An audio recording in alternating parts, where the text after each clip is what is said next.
कहानी की शुरुआत में जंगल के अंदर हमें एक लड़की को दिखाया जाता है जो किसी से डरकर भाग रही। उसका पूरा जिस्म खून से लथपथ था।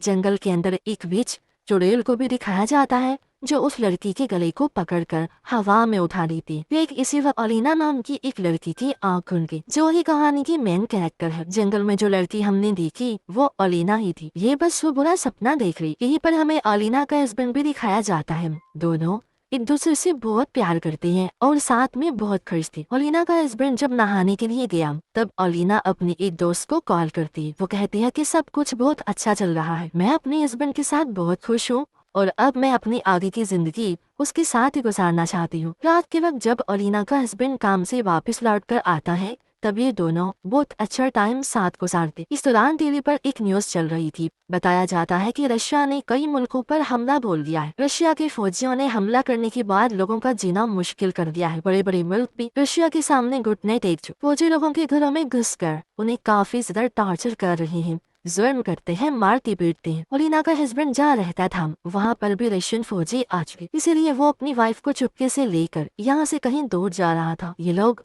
सीधे रास्ते नहीं जाते बल्कि जंगल वाले रास्ते से जाने का फैसला करते हैं क्योंकि वो वाला रास्ता शॉर्टकट था। लेकिन उन्हें नहीं पता था कि जंगल में जाने के बाद उनका सामना रूसी फौजियों से हो जाएगा। ये रूसी फौजी जंगल में डेरा डाल के बैठे हुए थी। रूसी फौजियों का जो लीडर था रोबर्टो वो इनकी कार को रोक देता है। उसके जो लोग थी वो अलीना के साथ बदतमीजी करने लगती। वो जी अपने लीडर रोबर्टो से कहते हैं कि इनकी गाड़ी काफी अच्छी है, अगर इनकी गाड़ी हमें मिल जाए तो गांव में जाकर सामान लाने में आसानी हो जाएगी, हम इन्हें मारकर फेंक देते हैं और वैसे भी ये तो चलता ही रहता है, हमारे लिए कौन सी बड़ी बात है। रोबर्टो भी उनकी बात मान लेता है जिसके बाद कुछ फौजी जाकर अलीना के हस्बैंड को गन दिखाते हैं और कार से उतरने का कहते हैं। लेकिन उसी वक्त अलीना का हस्बैंड उन पर हमला कर देता है। गाड़ी से सबको ठोकता हुआ वो आगे बढ़ता गया और यहाँ से भागने लगता है। इस बीच सभी रूसी फौजी उनकी गाड़ी पर लगातार फायरिंग करते हैं और वो लोग बड़ी मुश्किल से यहाँ से निकल पाते हैं। उनका एक फौजी जो गाड़ी के सामने आ गया था वो गाड़ी से कुचलकर मारा जाता है। रात हो जाने की वजह से वो लोग आगे नहीं जाते और अलीना अपनी दोस्त के घर आ जाती। यहाँ आने के बाद अलीना को पता चलता है कि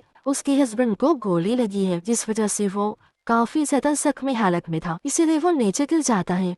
खून बहुत ज्यादा बह गया था इसलिए उस बेचारे की कुछ टाइम के बाद ही मौत हो जाती है। अलीना कंट्रोल से बाहर हो जाती है, फूट फूट कर रोने लगी। उससे ये सदमा बर्दाश्त नहीं हो रहा था। अपनी ताकतों से वो उसे जिंदा करने की कोशिश करती है लेकिन कोई फायदा नहीं होता और अब उसे खो देने की वजह से वो गुस्से से आग बगोला हो जाती है। वो अपने हस्बैंड की लाश को अंदर लेकर जाती है और उसे अच्छे से साफ करती है। वो ये वादा भी करती है कि जब तक वो बदला नहीं ले लेगी तब तक वो अपने हस्बैंड की लाश को नहीं जलाई। उसकी दोस्त कहती है कि ऐसा करना ठीक नहीं होगा, तुमने ये सब कुछ छोड़ दिया था। अलीना कहती है कि मैंने ये सब कुछ अपने हस्बैंड के लिए ही छोड़ा था लेकिन उन लोगों ने उसे मार दिया है और अब क्योंकि वो नहीं रहा तो मैं भी चैन से नहीं बैठूं। इसके बाद अलीना एक खुफिया दरवाजा तोड़ती है और उसके अंदर चली जाती। ये एक केव यानी गार थी और यहाँ पर एक छोटा सा घर बना हुआ था।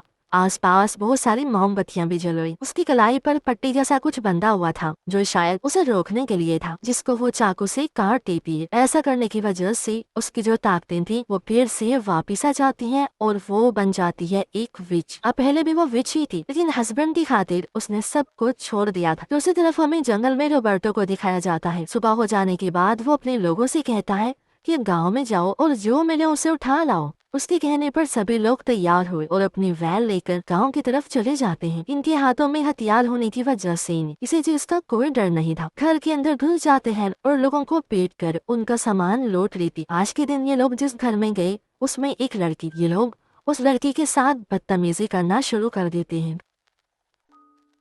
घर का सामान लौटने के बाद उस बेचारी के साथ बहुत गलत करते हैं और वो बहुत रोती है। बाहर कुछ रूसी फौजी बैठे हुए थे अपने साथियों के आने का इंतजार कर रहे। तभी यहाँ पर साइकिल लेकर एक औरत आ जो इन फौजियों के बारे में उल्टा सीधा बोलने लगती है, जिसकी वजह से ये एक फौजी गुस्से में आकर औरत के सर पर गोली मारता है और उस बेचारी की भी मौके पर ही मौत हो जाती है। इसके बाद ये सभी फौजी सारे घरों में से सामान लौटने के बाद जंगल में वापस आ जाते हैं। ये लोग अपने साथ उस लड़के को भी लेकर आए सिर्फ इसलिए ये जब चाहे उस बेचारी के साथ गलत करे। इसके बाद सीन बदलता है और हमें ओलिना को दिखाया जाता है। वो बाहर उनकी गाड़ी के पास जाकर गाड़ी पर लगे खून के सैंपल को ले रही थी। ये खून उस फौजी का था जो गाड़ी के सामने आया था। अब एक की तो कुछ चलने की वजह से मौत हुई थी और दूसरा ये वाला फौजी जिंदा था। ओलिना उस खून को लेने के बाद उस पर एक रिचुअल जादू करती है, जिसकी वजह से उस फौजी की हालत खराब होना शुरू हो जाती। उसके मुंह से इंसानी लंबे से बाल बाहर निकलते हैं, जिससे सब और वो खुद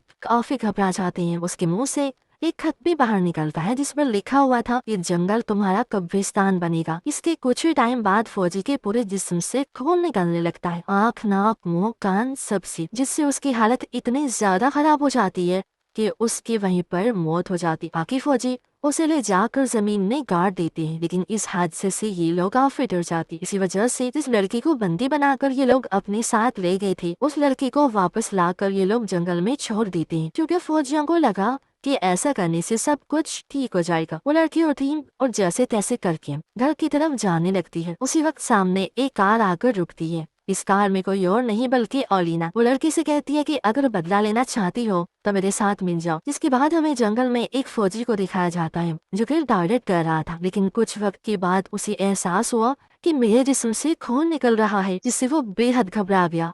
अब जाहिर है इसके पीछे भी ओलिना का हाथ था। अब इन्हीं में से एक सोल्जर अपने फैमिली के पास जाना चाहता था। वो फैमिली की तस्वीर को देखकर उन्हें बहुत याद कर रहा होता है, लेकिन उसकी मजबूरी थी, वो अपनी टीम को छोड़कर नहीं जा सकता था। अब थोड़ा टाइम गुजरने के बाद जब वो फौजी सो गया तो ओलिना उसे मारने के लिए उसके बहुत करीब आ जाती है, लेकिन इससे पहले वो उसे मारती, वो उसकी फैमिली की तस्वीर को देख रही और सिर्फ तस्वीर को भी लेकर यहाँ से चली जाती। वो फिर दूसरे किसी फौजी को अपना शिकार बनाने के लिए आगे बढ़ी और जैसे एक फौजी देखा उसे मारने के लिए वो उसके सामने बहुत सारे पैसे फेंक देती। वो फौजी पैसे में इतना अंधा हो जाता है कि वो ओलिना का पीछा करने लगता है। अब अगले दिन सुबह पता चलता है कि ओलिना ने उस फौजी के साथ किया। दरअसल ओलिना ने उस फौजी को ले जाकर एक पेड़ से बांध दिया था। उसका बहुत बुरा हाल था, खून निकल रहा था और जिस्म पर कपड़े नहीं थे। ठंड से वो कांप रहा होता है। ओलिना ने उस फौजी के ऊपर भी रिचुअल किया और सभी फौजियों के सामने उनके ही आदमी को जान से मार देती है, वो भी बॉम्ब की तरह फाड़कर, जिससे उसके जिस्म के टुकड़े टुकड़े हो जाते हैं। अब इतना सब हो जाने के बाद भी रोबर्टो अपने लोगों से कहता है कि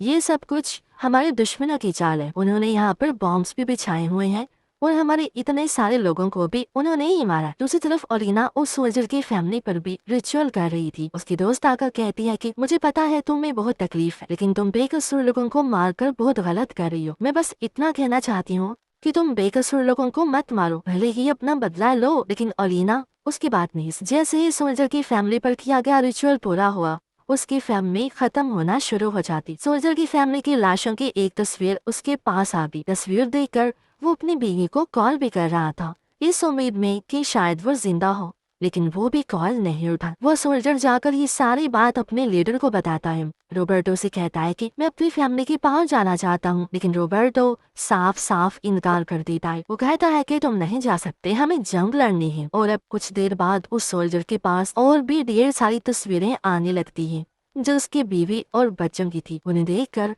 सोल्जर बहुत डर जाता है और दुखी होकर रोने लगा। यहाँ से भाग निकलने का फैसला करता है। वो जाकर वैन में बैठा और उसे लेकर यहाँ से निकलने लगता है, लेकिन तभी उस सोल्जर के सामने ओलिना आ जाती है जो उसे डराने लगी। डर की वजह से वो बेचारा कांपने लगा और बिना सोचे वैन को लेकर काफी स्पीड से पीछे की तरफ जाने लगता है। उसकी इस गलती की वजह से कुछ सोल्जर्स कुचल कर मारे जाते हैं, जिस वजह से बाकी के सोल्जर्स को इतना गुस्सा आया कि वो लोग उसे बांध कर बहुत पीटते। जो सोल्जर्स मारे गए उनकी लाशों को ये लोग दफना देते, लेकिन उसी वक्त अचानक से इनके चारों तरफ बॉम्ब फटना शुरू हो जाता। जाहिर है ये काम भी ओलिना का ही था, लेकिन बॉम्ब को फटते देख सभी सोल्जर्स अलग अलग हो जाते। इस बीच एक सोल्जर को उस औरत की साइकिल दिखाई देती है जिसे उसने गोली से मारा था। किसी वक्त उसके पीछे उस औरत की आत्मा भी आ जाती है जो बहुत रोने लग रही थी। उसे देख सोल्जर काफी डर गया और वहाँ से भागने लगता है, लेकिन हड़बड़ी में वो नीचे गिर जाता है। तभी उसके पास उसका लीडर आया जो उसके साथ बहुत अजीब बर्ताव करने लगता है, लेकिन पता चला कि वो उसका लीडर नहीं था बल्कि वही औरत थी जिसको उसने गोली से मारा था। उसकी आंखों में खून उतर आया था और वो बहुत ही बुरे तरीके से फौजी को मारकर उसके दिल को बाहर निकाल लेती है और अपना बदला पूरा कर लेती, जिस दिल को बाद में ओलिना खाने लगी। ऐसा करके उसे बहुत सुकून मिलता है क्योंकि धीरे धीरे उसका बदला पूरा हो रहा था। वो सभी फौजियों की जान जो ले रही, उसकी दोस्त ऐसा करने के लिए भी उसे मना करती है, लेकिन वो उस पर गुस्सा करने लगती है। सभी सोल्जर्स को पता चलता है कि दफन की हुई सभी लाशों को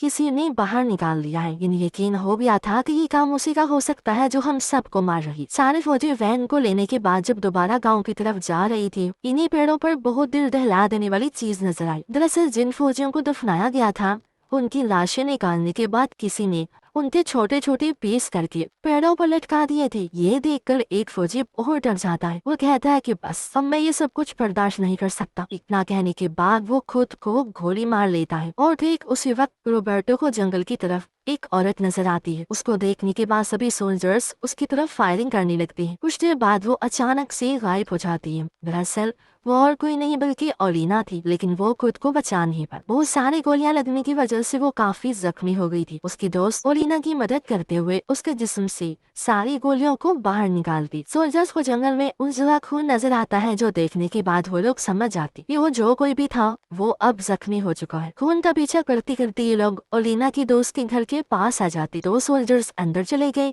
जबकि दो सोल्जर्स बाहर ही खड़े हुए। अब ओलिना बाहर वाले दोनों पर भी जादू करती है, जिससे दोनों आपस में लड़ने लगते हैं और बात इतनी ज्यादा बढ़ जाती है कि एक दूसरे को जान से मारने पर उतर आते हैं। मौका मिलते ही एक सोल्जर दूसरे को गन से शूट करके उसकी जान ले लेता है। जो दो फौजी अंदर गए थे उनमें से एक रोबर्टो था। अंदर आने के बाद जब ये दोनों खुद को शीशे में देखते हैं तो उनकी हालत बहुत खराब लग रही। एक सोल्जर का चेहरा तो पूरी तरह से जल चुका था।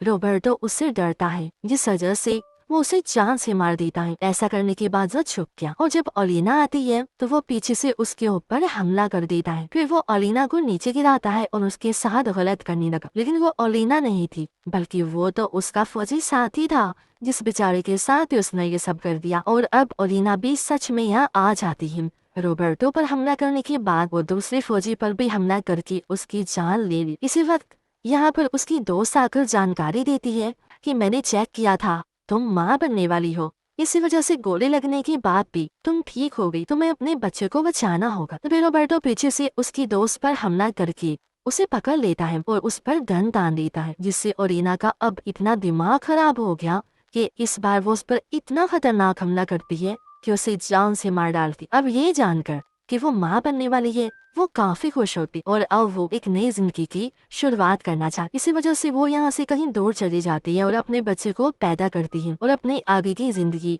अपने बच्चे के साथ हंसी खुशी गुजारती है। और एक बार फिर वो विच और जादू वाला काम छोड़ चुकी थी। अपने बच्चे की खातिर इस काम को फिर से ना करने का खुद से वादा भी करती है। और इसी के साथ ये फिल्म इधर ही खत्म हो जाती है।